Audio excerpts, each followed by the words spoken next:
પાટણ જિલ્લાના રાધનપુર ખાતે શ્રી વઢિયાર આહિર કેળવણી મંડળ દ્વારા ભવ્ય સમાજ અર્પણ કાર્યક્રમ યોજાયો હતો। રાધનપુર ખાતે શ્રી વઢિયાર આહિર કેળવણી મંડળ દ્વારા ભવ્ય સમાજ અર્પણ કાર્યક્રમનું આયોજન દરમિયાન શ્રી પેથલજીભાઈ નાથાભાઈ ચાવડા કન્યા સ્કૂલ અને શ્રી જસુભાઈ ધનાભાઈ બારડ મુરલીધર વિદ્યાલયનો લોકાર્પણ કાર્યક્રમ યોજાયો હતો। આહિર બોર્ડિંગ મસાલી રોડ ખાતે યોજાયેલા કાર્યક્રમમાં મોટી સંખ્યામાં સમાજના આગેવાનો ઉપસ્થિત રહ્યા હતા। કાર્યક્રમ દરમિયાન આરસી વચન આપવા માટે પરમ પૂજ્ય મહંત શ્રી પ્રભુદાસ બાપુ તથા આઈ શ્રી મૂળીમાં મોગલધામ તારણા હાજર રહ્યા હતા અને કાર્યક્રમના અધ્યક્ષ તરીકે જવાહરભાઈ પેથલજીભાઈ ચાવડા પ્રમુખ ગુજરાત આહિર સમાજ પૂર્વ કેબિનેટ મંત્રી ઉપસ્થિત રહ્યા હતા। મુખ્ય મહેમાન તરીકે ગુજરાત વિધાનસભાના અધ્યક્ષ તથા બનાસ ડેરીના ચેરમેન શંકરભાઈ ચૌધરીએ ઉપસ્થિતિ નોંધાવી હતી। ઉપરાંત ગુજરાત સરકારના મંત્રી ત્રિગમભાઈ છાગા, રાધનપુરના ધારાસભ્ય લવિંગજી સોલંકી અને પૂર્વ ધારાસભ્ય રઘુભાઈ દેસાઈ સહિતના આગેવાનો ઉપસ્થિત રહ્યા હતા। સંસ્થાના આદ્ય સ્થાપક ભુરાભાઈ મહાદેવભાઈ આહિર, ભોજનદાતા બાબુભાઈ રામાભાઈ આહિર તથા વઢિયાર આહિર પ્રમુખ હરદાસભાઈ આહિર સહિતના આગેવાનોની ઉપસ્થિતિએ કાર્યક્રમને વિશેષ ભવ્યતા આપી હતી। આ પ્રસંગે સમાજના શિક્ષણ ક્ષેત્રે વિકાસ માટે મહત્વપૂર્ણ પગલું ભરાયું હોવાની લાગણી વ્યક્ત કરવામાં આવી હતી। નવા શૈક્ષણિક સંસ્થાઓના લોકાર્પણથી વિસ્તારના વિદ્યાર્થીઓને ઉત્તમ શિક્ષણની સુવિધા ઉપલબ્ધ બનશે તેવી આશા વ્યક્ત કરવામાં આવી હતી। સમગ્ર કાર્યક્રમ ઉત્સાહભેર અને ગૌરવપૂર્ણ વાતાવરણમાં યોજાયો હતો। નમસ્કાર। પાટણ જિલ્લાના રાધનપુર ખાતે વઢિયાર આહિર સમાજ દ્વારા કન્યામાઓ માટે શિક્ષણ સંકુલ અને શાળાની બિલ્ડિંગના લોકાર્પણ એટલે કે સમાજ અર્પણના કાર્યક્રમમાં ખૂબ મોટી સંખ્યામાં લોકોએ ઉપસ્થિત રહીને સમાજમાં એક પ્રકારની જે રીતે જાગૃતિનો અહેસાસ કર્યો છે એ જાગૃતિ આવતા દિવસોમાં સમય સાથે તાલ મિલાવીને અન્ય વિકસિત સમાજોની હરોળમાં ઊભા રહીને સમાજને શિક્ષણના ક્ષેત્રમાં પ્રગતિની દિશા તરફ લઈ જશે। એટલું જ નહીં, આ સત્કાર્યથી અન્ય લોકોને પણ ચોક્કસપણે આ કામથી પ્રેરણા મળશે।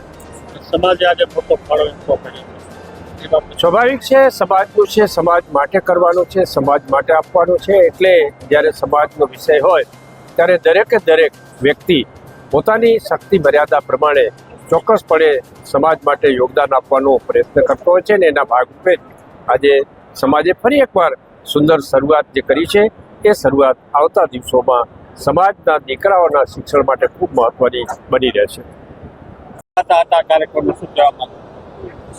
આજે જે અમારે આહિર છાત્રાલય થોડા વર્ષો પહેલાં આ ખંડેર એક મકાન હતું અને એની અંદર અમે છોકરા રાખી અને ભણાવતા હતા, પણ આ સમાજના સહપ્રયોગથી જે પ્રમુખ બન્યા એ બધે એકાબીજી મહેનત કરી અને આજ મહેનતનો આ બે બિલ્ડિંગ થકી રંગ લાગ્યો। જ્યારે સમાજને હવે શિક્ષણની ભૂખ લાગી છે એટલે બધાનો સહયોગ અને સાથ સહયોગ હોય તો જ કોઈ બી વસ્તુ આગળ આવે। પછી સમાજ પહેલથી શિક્ષણ તો સમાજની અંદર હતું જ, આજ નહીં, વર્ષો પહેલાં જો શિક્ષણ ના હોત તો દેવાયત આહિર ચિઠ્ઠી ના લખી શકત અને આયરાણી વાંચી ના શકત। આ 500 વર્ષ પહેલાંની વાત છે। એટલે શિક્ષણ તો આહિર સમાજની અંદર કોઠાહૂજ હતી જ, પણ આ શિક્ષણનો અભાવ હતો। પણ મુરલીધરની મહેરબાની થઈ એટલે હવે શિક્ષણની સરવાણી વધી છે, એટલે આહિર સમાજને કોઈ તકલીફ નહીં રહે એવો અમને વિશ્વાસ છે। આટલું કહી મારી વાત પૂરી કરું। તારીખ 28/3/2026ના રોજ રાધનપુર મુકામે પેથલજી કન્યા સંકુલ તેમજ જસુભાઈ ધનાભાઈ બારડ મુરલીધર વિદ્યાલયનો લોકાર્પણ કાર્યક્રમ હતો। સમગ્ર ગુજરાતની અંદરથી અમારા મોભી આગેવાનો અને જવાહરભાઈ સાથે આખા અમારા સમાજના અગ્રણીઓ આજે અમને ઉત્સાહ પૂરો પાડવા માટે જે 500 કિલોમીટર દૂરથી આવી અને સમાજને એક